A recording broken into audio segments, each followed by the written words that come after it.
everyone, and welcome to this InfoSecurity Magazine interview. And I'm delighted to be joined by Paul Watts from the Information Security Forum to talk a little bit about some of the research he's been doing over the past 3 years.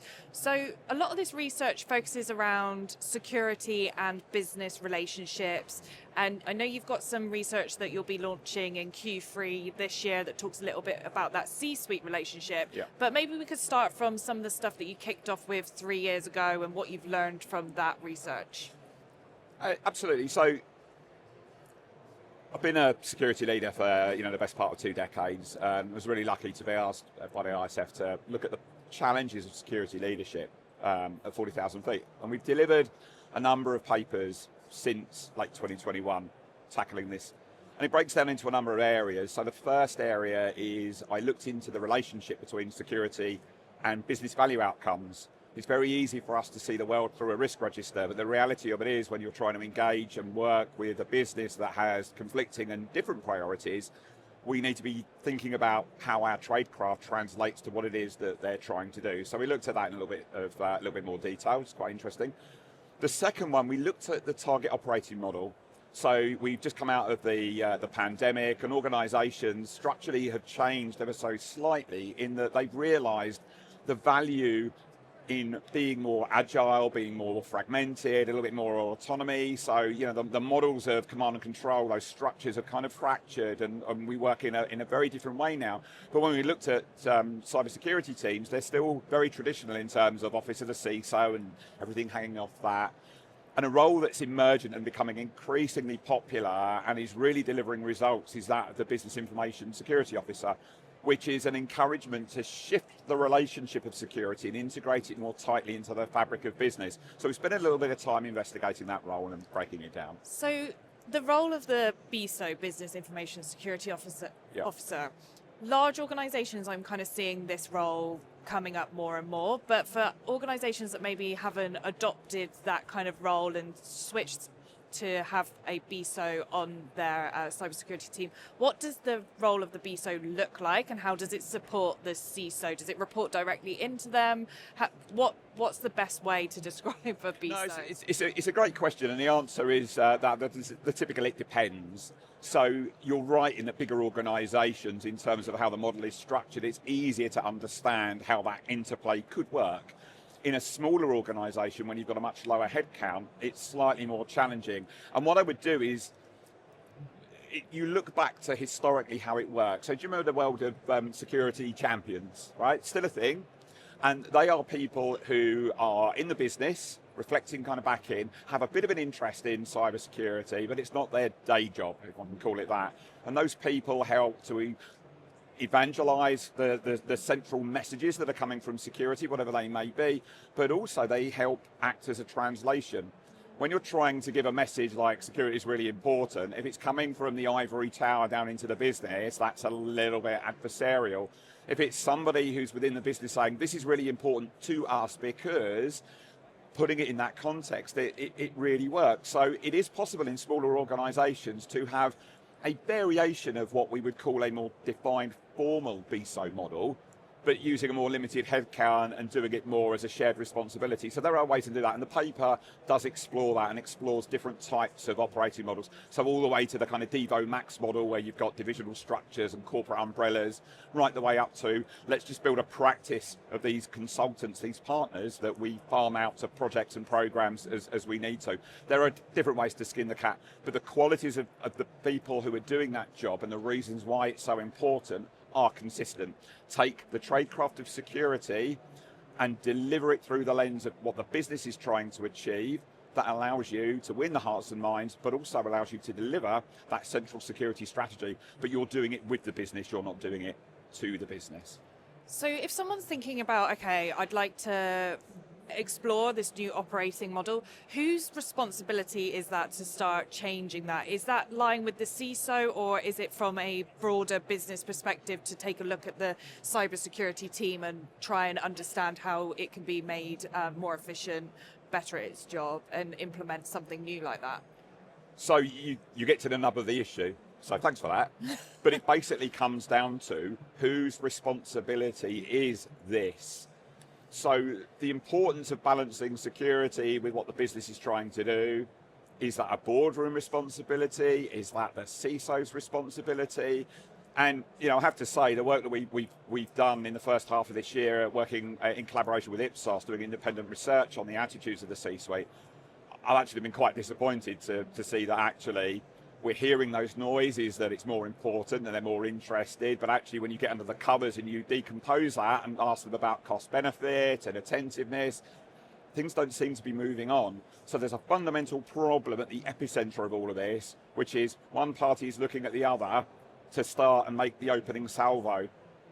So in terms of actually answering the question, we have to start, right? So my first and foremost advice would be, stop talking about your ISMS, start talking about what it is that security can bring to the business in terms of whether that's increased agility, better cost control, being a bit more dynamic with the way that you manage risk, all those wonderful things, but then talking about how you can bring those two things closer together is how that operating model potentially shifts. Now, if you've got a board that is starting to wake up to the fact that actually the buck will stop with them one way or another, whether that's through SEC's regulations coming from the state side or something else, in an ideal world you want them to lead, but the reality is the world doesn't work like that. They've got lots of things troubling their minds.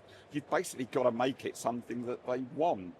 So it starts with us. And I'd encourage people to look at our first paper, which was called Unlocking the Business Value of Security, which explores a little bit about how we can do that. It requires us to change too. It's not just about the C-suite. It's easy for us to say, oh, they're a problem. The reality is we've got to be different. They've got to be different. And once you reach that consensus and it's like, okay, keep talking, then you can start to have the conversations about how do we interwork this. And the final thing I'd say on that is, I'm not reinventing the wheel here. We're not reinventing the wheel. IT has been on this journey, right? Go back to a long time ago when information technology was an order-taking thing. I want a laptop, here's a laptop. My mouse is broken, here's a new one. And over time, as organizations became more digitally transformative, this realization well, actually, if we work together a bit more practically and pragmatically, you can help me with this, and we can be thinking shifted further left in terms of the requirements, how you can help. So that business partnering has been around in IT for a while, delivering results. All I'm saying is information security that desperately needs to move itself away from that stereotyping of IT needs to follow their lead. It's absolutely the way that we need to move as an organization, as an industry, community of practice, if you will. So you mentioned, obviously the CISO needs to be aware of how it works within the business and how it can add business value. And that's something we've talked about quite a lot generally at InfoSec this year. Sure. Do you think the job spec of a CISO has fundamentally changed then? And if so, what are those main changes? So one of the things that came out of the research that I did earlier this year was that chief executive officers and members of the C-suite are still trying to source security leaders who are highly technical. But if you rewind and think about the things we've talked about over the last 5 or 6 minutes, what we're now seeing is a real blend of skills and experience that are required, and the qualities of an individual all play a part in a security leader being successful in an organization. In a third paper that I did, we explored the consequences of doing nothing. And one of the challenges that we have is this concept of being stuck in a revolving door. The tenures of security leaders, if we put aside the current market dynamics, and we go back a little bit to when things were a little bit more calm and settled, remember those days? The tenure, it short circuits a business strategic cycle of, let's say, 5 years. You could get through 2 or 3 security leaders in that time. So, you never really get an opportunity to see things through. When you look at the reasons for that, if you're hiring a security leader that's highly technical, that has no business acumen, or you're hiring somebody because they've got a piece of paper that says CISSP, but they can't string a sentence together, or they have no credible experience to bring that knowledge to life, then that person's not going to be effective in role. So we did another paper called Building a Model of the Security Leader, where I took the traditional model and I turned it on its head. And I said, who are you, what are you, why are you as an organization? Culturally, how do you work? What are your values? Now start with looking for a security leader that relates to that. So, if one of your ambitions is net zero, look for a security leader that's massively invested in that. You've then got a relationship that is a very, very deep level, which is just, I want to do what you want to do. I want to be what you want to be as an organization. Right, I'm in, what next? Then you look at what that remit of that security leader is, and that breaks down into two. The first part of that remit is the business of day-to-day BAU information and cybersecurity. We know all of that. But the other bit, and the most valuable bit, goes right back to paper one. What makes your role valuable to our business? And those specific areas and objectives form the fundamental basis of that. So you've got somebody who's invested in the organization and somebody who's demonstrably contributing to that organization's direction of travel and knows a bit about cybersecurity. You then add to that the knowledge, the skills, the experience that they've picked up over the years, and then at the top, that little sprinkling of fairy dust is, I went away and got that little piece of paper that says I actually know all of this stuff, and I can demonstrate that I've done it before. And that model back to front is specifying a security leader that is taking a business-first approach to cybersecurity, and I fundamentally believe in that right model. But what's actually happening now is businesses are saying, I need a CISO, and they're going to the market and they're Googling what is a CISO, and it says, well, it's someone who's got that piece of paper. So what would your advice be then to CISOs or cybersecurity leaders that may be on the cusp of making that transition up to CISO, that are thinking, well, yeah, I do have all the certifications and all the technical background, but actually what you've just described, the business intelligence side of things, is maybe something I'm not as confident on. How can they transform themselves? What would be like one piece of advice for that? It's a great question. And what I would say before I answer this is I also do believe there are different types of security leader. So, for example, you're a post-breach organisation. That security leader has got some fences to mend and some bridges to build, but then that mode of operation will slightly change. So, there are security leader requirements where it is highly technical. So that's not, I'm not saying that there's a one-size-fits-all. The message I would give to people who are looking at a career path that will see them end in security leadership is, I think by the time you get there, my belief is that the security leader role will have fundamentally shifted. You're going to be spending much more time in the fabric of the business, thinking about the stuff that traditional business leaders will be thinking about. So start to think about how you hone those skills. I generally believe, although I don't know how this would ever work, that a prerequisite of anybody becoming a security leader is that they should do at least one tour of duty in a business leadership role. Or find some way academically to understand the foundational skills required to be that person, but then as quickly as possible try and get some real world experience of that. And what you're looking at in terms of that model is a stratification. So it's not just about, I'm really techie and I know all of this, I've swallowed a CBK and I've got a piece of paper. It's also about my written and communication skills, my ability to influence. But above all of that as well, be curious about your business. I've worked in organisations where I've gone in and I've said, what's the problem? And the security team says, no one else ever talks to us. And I've said, well, when was the last time you went out into the business? And I said, well, I never do that. Well, there's your problem. You've only got to scroll back through LinkedIn. And I've been out delivering pizzas, went to pizza prep school. I've stood on the railway in my PPE at 3 a.m, watching the Tampers at work. A, it's massively fascinating, but B, I get what they're trying to do. How can I help? And that's where it starts for me.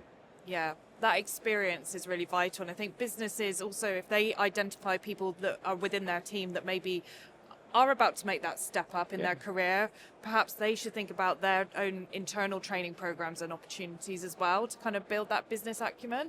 Yeah, that's a great idea. Yeah. But again, it comes down to this.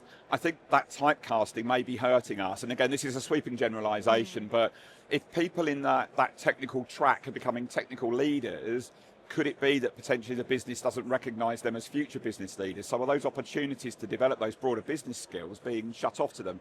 Now, I'm not saying whether that is or is not happening, but again, it kind of comes back to things won't change unless we help them to change. So again, I would encourage people to be thinking about how they augment those traditional technical skills with something a bit softer. And I would encourage business leaders to say, if you want these people to be thinking in a slightly different way, empower them with the tools and the opportunities to become stronger business and technical and hybrid leaders. And the final thing I would say there is, no, I don't think that you need a security leader that is completely technical, unless you're in a specific set of circumstances. If you want somebody who is going to be a strong boardroom advisor, not a member of the board, conversation for another day, then I think that you need to be thinking differently about how that role is hung up. If you don't do that, we're going to continue to have this problem with ambiguity and misunderstandings of expectations. Then when the worst happens and the company suffers an encroachment, breach or loss event, they're going to be looking across going, I thought you had all this. And then you're going to realize that you're exposed, and we know what happens next. It's a really fascinating area that you've been researching for the past few years, and I know you'll have more research coming out with ISF in Q3, looking into that C-suite relationship. So for our audience, do make sure you check that out when it's available. But thank you so much for joining me, Paul, and for everyone watching. Do head to the InfoSecurity Magazine website, where you'll be able to catch up on more news from InfoSecurity Europe and the cybersecurity world in general. We'll see you next time.